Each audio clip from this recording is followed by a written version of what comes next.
আসসালামু আলাইকুম। আমি এম এ জিন্না, পেশায় একজন শিক্ষক। আমি মেডিটেশন করছি প্রায় 10 বছর।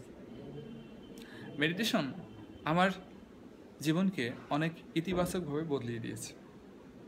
মেডিটেশন করার আগে আমি ছিলাম বেশ নেতিবাচক, হতাশ এবং লক্ষ্যহীন।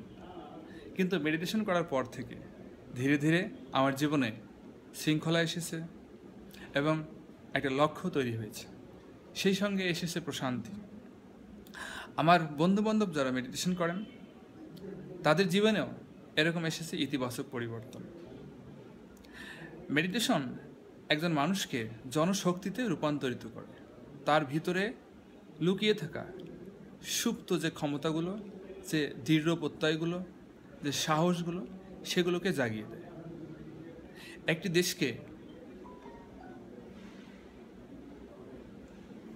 একটি দেশের উন্নতির জন্য সে দেশের জনশক্তির বিকল্প নাই।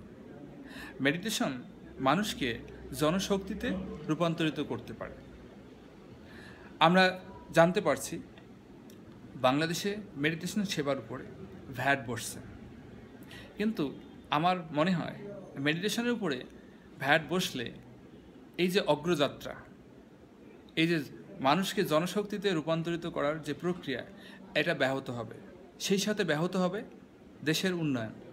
তাই সংশ্লিষ্ট সকলকে আমি অনুরোধ করব, মেডিটেশনের উপর ভ্যাট প্রত্যাহার করে মেডিটেশনের উপর বরং সাবসিডি দিয়ে দেশের উন্নয়নে সহায়তা করার জন্য। সুতরাং আমি বলবো নো ভ্যাট অন মেডিটেশন।